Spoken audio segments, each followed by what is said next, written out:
Okay, so good afternoon to Dr. Ismail. So today I'm going to be explaining about my part in our group project, which is setting up the Dynamic Host Configuration Protocol, or otherwise known as the DHCP. So first of all, I will assign a static IP on server by editing the configuration file. How we'll do that is by running the command sudo nano etc network interfaces, and then we'll add the following configuration as you can see on the screen. After we are done doing that, we'll save and then we'll restart the networking by running the command systemctl restart networking. Moving on, we'll install the DHCP service packages by running the command apt install isc DHCP server. And then we'll apply the port used for DHCP server. We'll do this by running the command nano etc default isc DHCP server.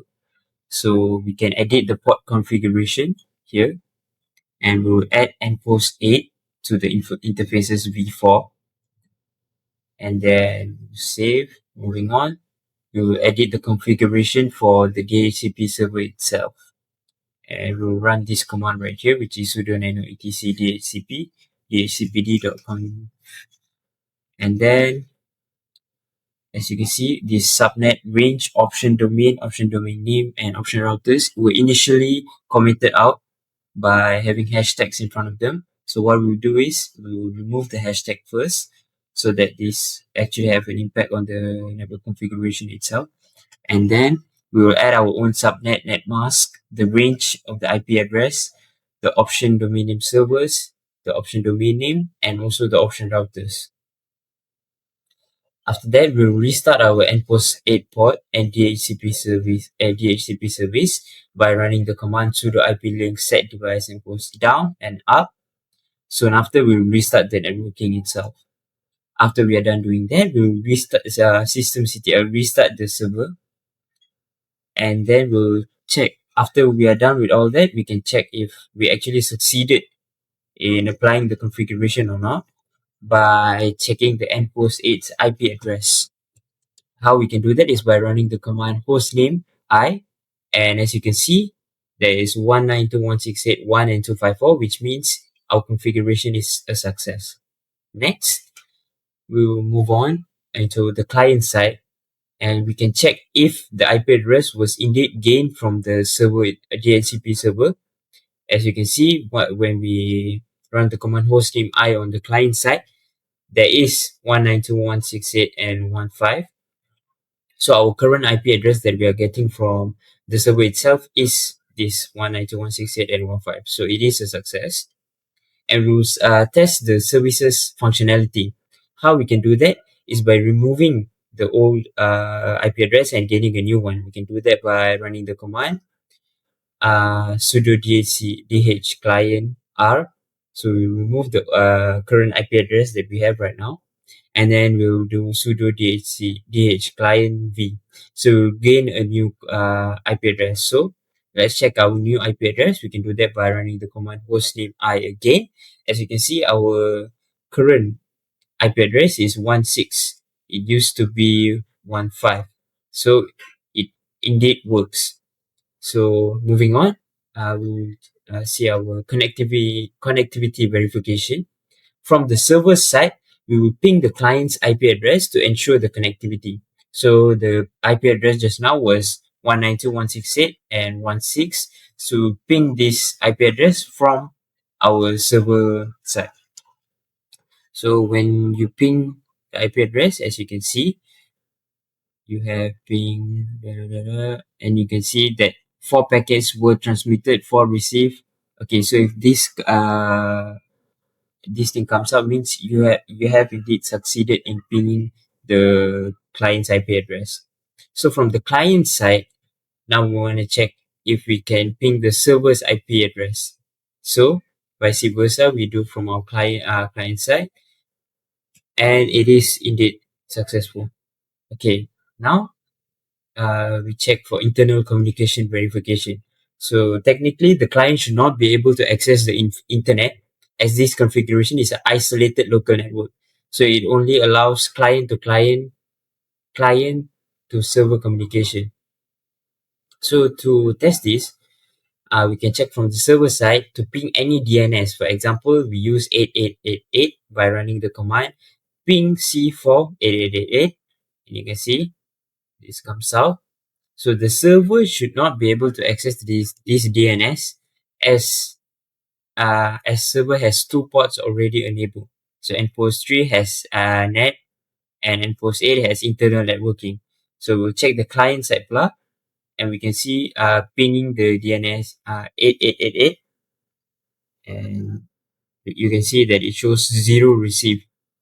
So if it shows 0 received, it means that this setup is indeed successful because client only has 1 port and no other port is set to NAT, so it cannot receive any packets. So yep, so we have successfully succeeded in setting up our DHCP part.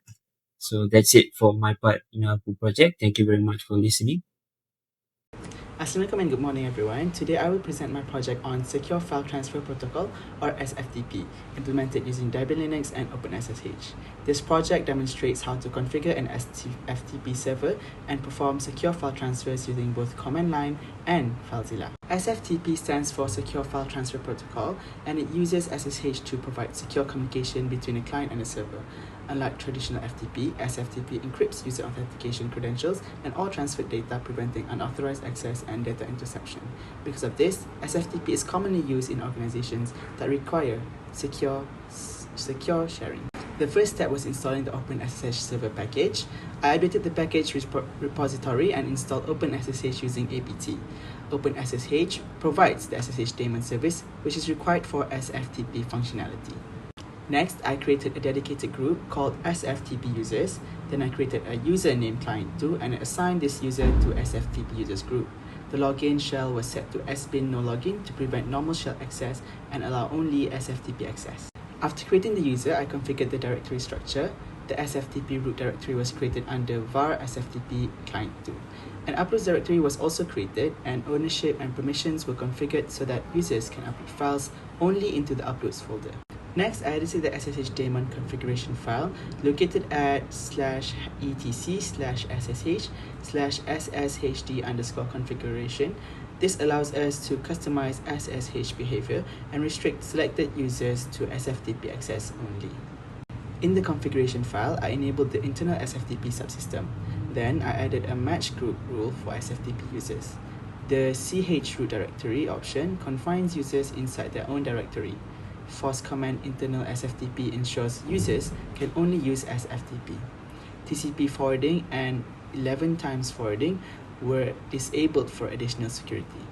Password authentication was enabled so users can log in using their account password.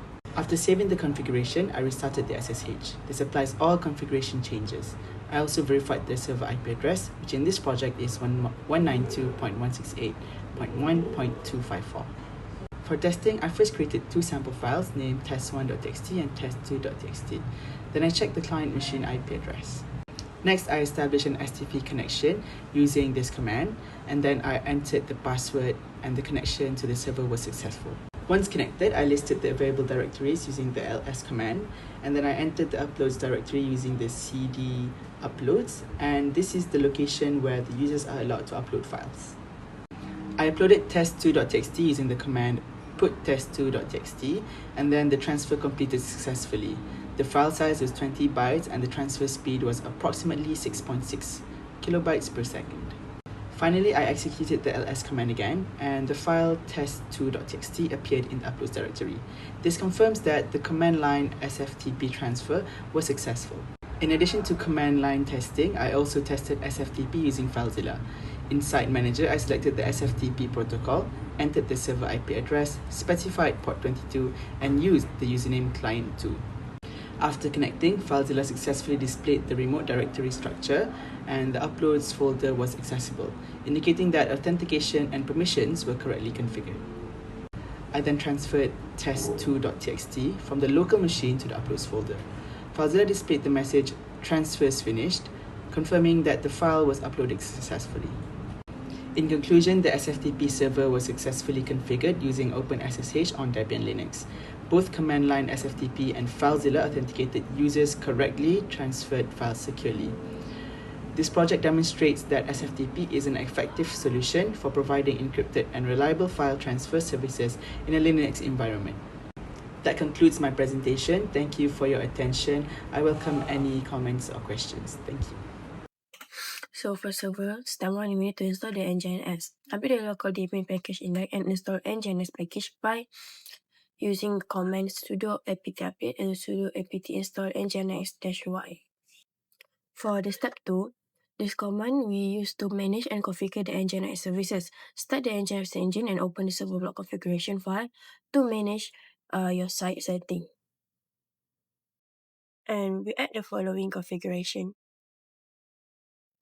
The next step, we use to create a dedicated web document root. We create a dedicated folder path, especially for example.com website file, so that it stays separated from the default root. The next step is we create custom page, web page, and assign ownership. Generate a custom landing page file containing HTML content using echo nt, then update the folder ownership permission to the standard nginx web server user by running this command. The next step is we activate the site and test configuration syntax. Enable new server plot setting by creating assembly link, symlink, from the site available directory to the site enable directory, then test for syntax error. The next step is apply change and configure firewall. Restart the nginx service to apply your new configuration and allow HTTP or HTTPS through the uncomplicated firewall using the nginx full profile by using all this command. The next step is verify hosting detail and install curl tool. Verify the active server system network address detail and install the curl command utility to prepare for local web page delivery testing by using this code. For testing procedure on the server, step 1, we need to execute the initial local verification. Attempt to fetch the web server network header detail locally to verify if the server environment is responding to the HTTP request. Step 2, update local package repository index. Execute and update on the local apt repository cache to fetch the latest distribution package list before proceeding with the installation. Step 3, we install the curl package utility. Install the missing curl software application tool from the standard distribution index to enable a terminal-based network URL testing by using all this scope. Next step is run the verification command once more to grab the live HTTP header response directly onto the server host machine to ensure it successfully serves web traffic locally. Next step is we inspect host IP interface property. Verify the server system network IP address to ensure the static configuration are properly bound to active network interface by using this command. The next step is with local network verification by graphical web browser. We launch the default Firework web browser application directly within the server desktop environment and target server own static IP configuration address in the URL address bar by typing IP address on the URL address bar. And when we put the IP address, the welcome web page is show up. The next step is audit active nginx service status. Return to the terminal command line interface and check the active nginx service status property to ensure the web server is operating cleanly without error. On the client side, step 1, we need to inspect client IP interface property. Check the network configuration property on the client host machine to verify its active internet private network IP assignment. Step 2, remote network verification via web browser. Launch the default web browser application inside the Linux client VM and target the remote server static IP address and directly inside the URL address bar. Confirm that the client machine successfully connect across the private virtual network to fetch and render default welcome to nginx landing page on the client web browser interface. Hi, my name is Tingsy Misha Monica Marquez. I'm from S1G1 and my part is about database service. I am from group Pingui OS. So the first step about my individual demo script, we log it into MariaDB And then the command, I first use the command sudo mariadb trust u root to logging into the MariaDB server as the root users. The root users has administrator's prevalence to manage the database. And then for the step 2 is to create the database. Here is the command, create database backsu _gmdb. These commands create a new database named backsu_gmdb. This database will be used to store data for gym management systems. And for step 3 is to create a new users. Next, I create a new users called backsu _admin. The host is 192.168.1%. This one is to allow device within the internal network to connect to the database. I also assign a password to secure the account. For step 4 is grant users prevalence. The command is grant all prevalence on backsu _gm _db point asterisk to backsu _admin name tag 192.168.1%. This command grants all prevalence to the new users on the backsu GMDB database. It allows the users to create, modify, delete, and manage the database. For step 5 is refresh prevalence. The command flash prevalence. This command reloads the prevalence table so that the new users' permissions take efficiency immediately. For step 6 is exit MariaDB. Exit after completing the configurations, I use the exit command to leave the MariaDB console. Then step 7, open the configurations file. The command is sudo name /tc /mysql /mariadb.conf.t /50 trust server.cnf. Next, I open the MariaDB server configurations file using the Nano text editor to modify the server setting. In step 8, modify the blind address. Blind address equals 0.0.0. I changed the blind address from the default value to 0.0.0.0. This allows MariaDB to accept connections from other devices on the internal network instead of only the local machine. So in conclusions of my part, the MariaDB database server has been successfully configured. A new database and users were created, users' prevalence were assigned, and the server was configured to allow connections from the internal network. This completes the database service configurations. That's it.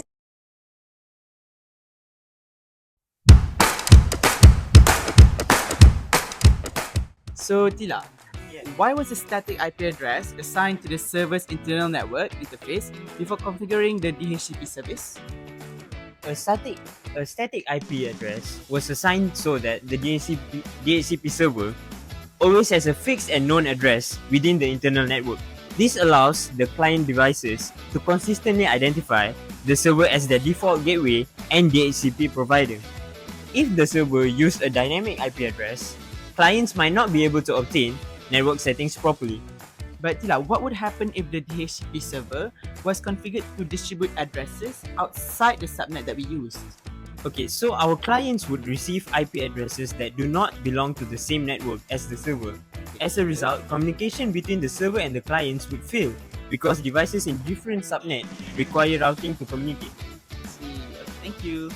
Lukman, why does SFTP provide better security compared to traditional FTP? I see your question there. SFTP uses the SSH protocol to encrypt all data transmitted between the client and the server, including usernames, passwords, and files. Traditional FTPs can send information in plain text, making it vulnerable to interception by hackers. That's why you use SFTP. Lukman, what do you think is the purpose of creating a dedicated group such as SFTP users when configuring the SFTP? In my opinion, I think creating a dedicated group allows administrators to manage SFTP users more easily. So specific SSH restrictions and permissions can be applied only to members of this group without affecting other users of the system. I see, that's a really good answer, Lukman. Thank you.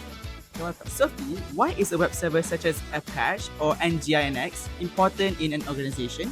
Okay, to answer your question is a web server enable organization to host website, application and internet portal that can be accessed by user through web browser. It provides centralized access to information and a service over a network. I see. Thank you for your answer. Okay, so Sophie, why is it necessary to restart the web server after modifying its configuration files? Okay, to answer that, restarting the service reload the update configuration into memory. Without restarting, this web server continues operating with the previous setting and ignore the change mode. I see. Thank you, Sophie. Okay, so Tingsy, what advantage does a database management system provide compared to storing information in ordinary text file? A database management systems allows data to be organized efficiently, support fast searching and updating, maintaining data integrity, and enable multiple users to observe information simultaneously. Okay, Tingsy, why is it recommended to secure a database server with username and password? Authentications prevents unauthorized users from accessing or modifying stored data. It protects sensitive information and helps maintain the confidential and integrity of the database. Thank you, Tingsy. You're welcome.